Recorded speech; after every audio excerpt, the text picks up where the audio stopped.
Am I wearing this head wrap because my hair looks bad today or because this is a Black Panther review? The world will never know. Step into the spotlight. Also, goddamn, this shirt is wrinkly, but whatever. Hi, welcome back to Ricky's Rant Rave review, and today we are finally getting to the Black Panther review.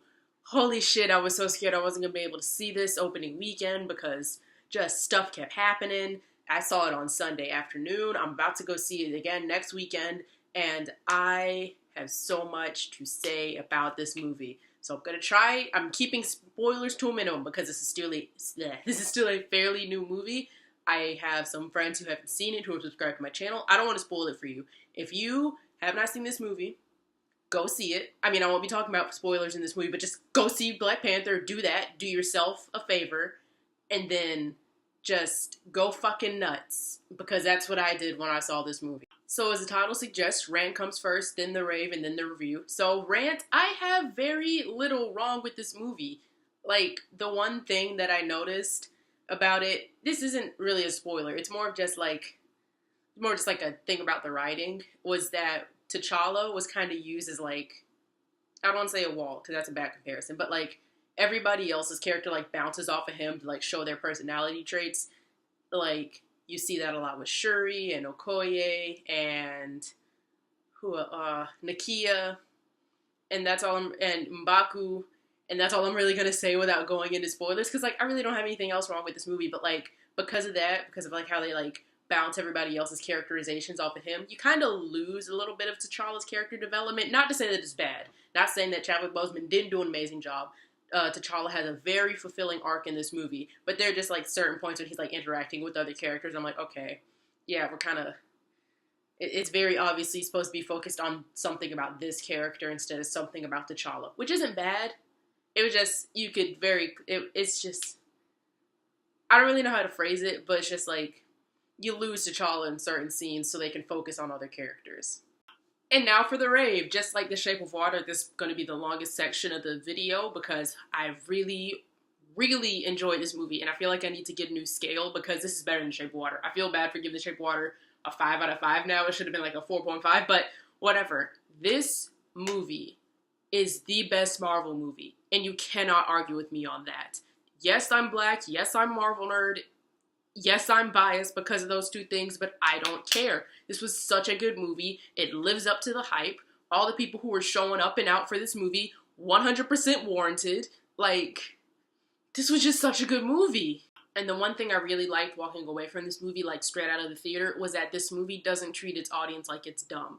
You get that a lot in Marvel movies because a lot of the time it's just like, here's a hero, here's a villain, here's what they have to fight, and then, you know, fight stuff happens because it's Marvel. But this movie, it has a good villain with good writing and a great actor. Kudos to Michael B. Jordan. Holy shit, this man in this movie is amazing. His plan makes so much sense, but his plan makes sense and you can sympathize with him, but not so much, but you still get why he's a villain. Like, how do I go into this without spoilers? Like, when you go see this movie, or if you've already seen it, you probably know what I'm talking about, because it has a lot to do with the black people's struggle, especially people within the diaspora struggle. And that's all I'm going to say. If you haven't seen this movie, when you go see it, that'll make a lot more sense. And if you've seen it, you know what I'm talking about. So that's all I'm going to say on that, because if I keep talking, I'll go into spoilers. And like I said, I really don't want to spoil this movie for anybody because it's just that good. And aside from Killmonger, I really liked Andy Serkis as Ulysses Claw. He was just a riot the entire time he was on screen. And then you had Daniel Kaluuya's character as Wakabi, who was just... Daniel Kaluuya showing his chops. It makes me even more pissed off that he didn't win the Golden Globe. So if they don't give him the Oscar, please know, I will have a lengthy video on that. The second biggest thing that I like walking away from this movie were the women. Like, everyone kept saying how important it was for us to have black women portrayed like this, and how important it was for women to be in power. And yeah, this movie does that. It makes Wonder Woman look like a stay-at-home mom. And I'm not even saying that just because I'm petty. Wonder Woman does not have shit on the Dora Milaje. The island of Themyscira, whatever Greek word they threw together for that, They could not take on the Dora Milaje. Throwing it out there. You got a 16-year-old black girl who is a science prodigy who makes all the technology for Wakanda. She can show up Tony Stark. She's 16. She's black. She's a princess. Like, those cool little panther cannon things she had on her hands in the movie. I'm starting to nerd out. Let me simmer down. The women in this movie, like, literally half the stuff that happens in this movie would not have been possible without the women. Like, Shuri, Nakia, Ramonda, I forgot Angela Bassett's character name. I'm so sorry, which is saying a lot because I love Angela Bassett. Denai Guerrera's character. I keep saying Denai because I keep thinking of Denai Benton. Denai Guerrera's character, Okoye, like, they were just so beautiful and so well acted and so well written. Like, Wonder Woman who? Black Widow who? Whatever other white woman superhero there is out in the world. Who are they? I don't know them. I don't care about them anymore. Like, oh my god. Like, this even makes Storm looks weak. And that's saying a lot considering that Storm and T'Challa were married, but, like, they're divorced now, so who gives a shit? But, like, ooh. Oh my god. Oh my god, I'm nerding out again. Let me just go on to the next segment, because I'm not going to be able to talk about the women in this without, like, screaming. And that's partially because I have a crush on, like, half the cast, but, like, it's whatever. The action in this was good, but it's a Marvel movie, so, like, what would you expect? All the clips from the trailer, like, they don't do it justice. When you see it within the context of the movie and, like, the context of what's happening, it's so much cooler. And it's just, ooh, God, this movie. And the last thing I'm going to talk about, because this is becoming less a review and more of me just, like, screaming about how nerded out I am about it, was Wakanda itself. Wakanda is the best character in this movie. And you've probably heard that before in other reviews. You've probably read it in other reviews. But, like, it's so true. They don't just treat Wakanda as, oh, here it is, here's where the movie is set, because it does take place for majority in Wakanda.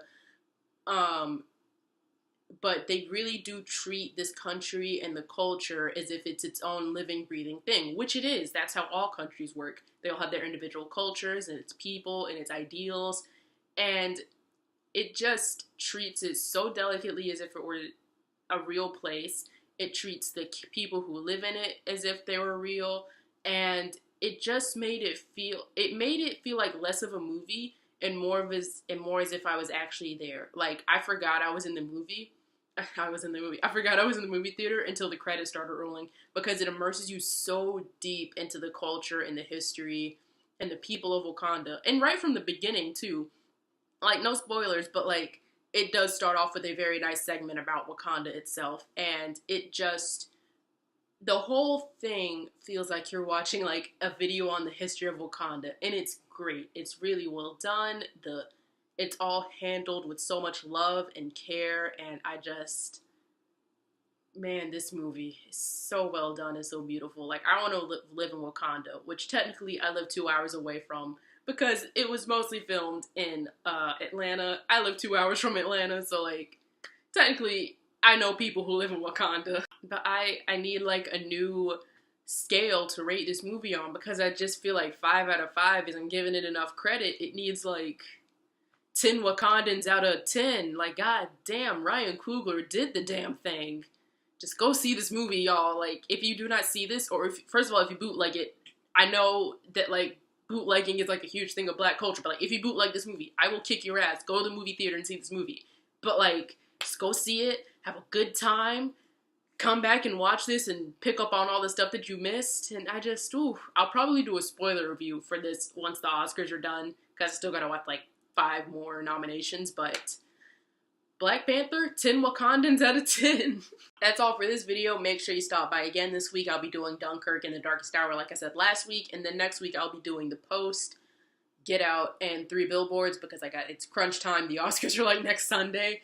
But, you know, see you then. I'm really just, go see this movie. I need to stop talking. Just go see this movie. I got a unicorn for. Stop.